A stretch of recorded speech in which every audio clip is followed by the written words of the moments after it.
Assalamualaikum warahmatullahi wabarakatuh. Perkenalkan, kami dari kelompok Charles Darwin yang beranggotakan saya sendiri Siti Anggreni Soliha dan teman saya Ananda Yudia.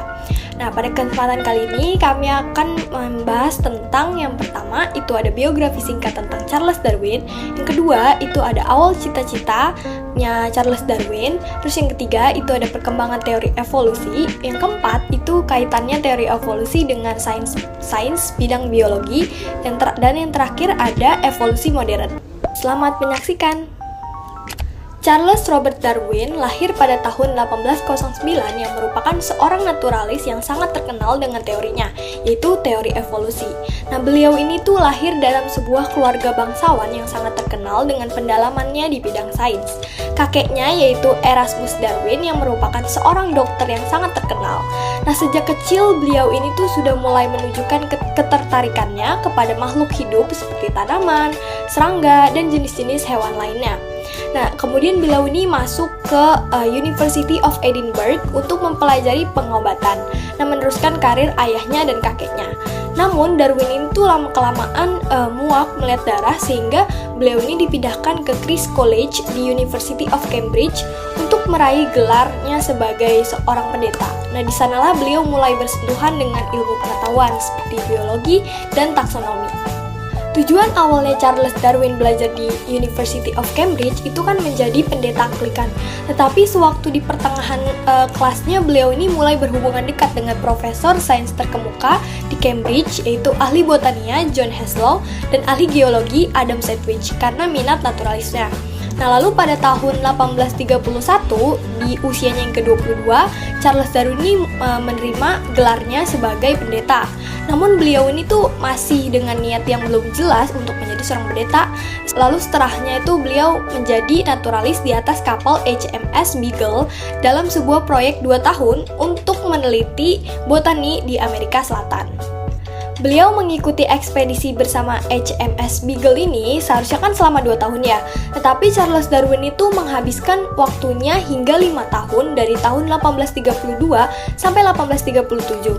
Dan beliau juga mengikuti ekspedisi Beagle yang berikutnya pada tahun 1837 sampai 1838 ke Kepulauan Galapagos. Nah, selama perjalanannya Darwin ini tuh berkesempatan untuk mengumpulkan dan mengobservasi keanekaragaman hayati berdasarkan bentuknya. Karena hasil pemikiran Charles Darwin itu berdasarkan pengamatan-pengamatan yang beliau lakukan, lalu dianalisi dan kemudian muncullah konsep adaptasi dan seleksi alam. Teori Charles Darwin juga tidak hanya menjelaskan mengapa spesies itu berubah. Kenyataan lainnya itu menunjukkan bahwa lingkungan itu tidak pernah tetap, tetapi selalu berubah-ubah dari waktu ke waktu.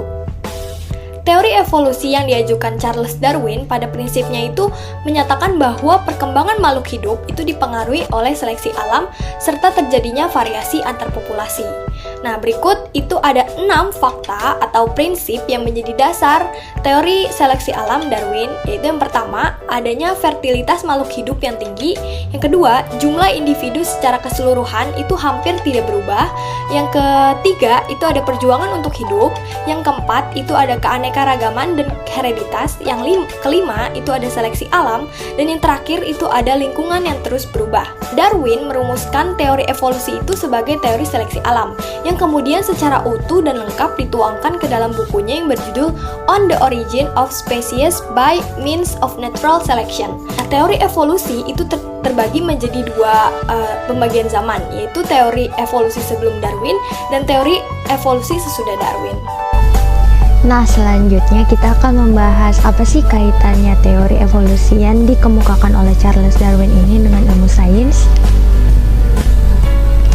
Nah, teman-teman, biologi mengenal evolusi sebagai makhluk hidup yang mengalami perubahan dari makhluk hidup sebelumnya.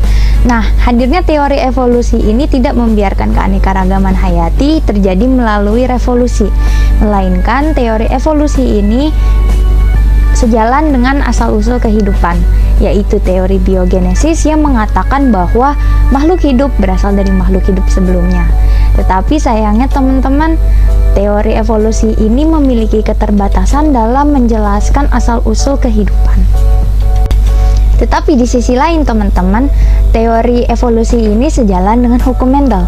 Hukum Mendel dikemukakan pada tahun 1920-an mengenai sifat yang diturunkan pada generasi selanjutnya melalui substansi tertentu, atau substansi tertentu inilah yang kita kenal dengan sebutan gen. Pengurutan gen di dalam DNA pada akhir abad ke-20 melahirkan filogenetik molekuler dan merombak pohon kehidupan menjadi 3 sistem domain. Seiring perkembangan zaman, pandangan saintis mengenai evolusi terpusat pada gen sebagai kode kehidupan. Selanjutnya, teori evolusi ini terus berkembang di dunia modern. Saat ini, teori ini menjadi landasan bagi teori evolusi modern, terutama pada pengembangan rekayasa genetika. Pengembangan ini didukung oleh kemajuan teknologi, dan melalui rekayasa genetik juga memungkinkan manusia berkontribusi mempercepat proses evolusi.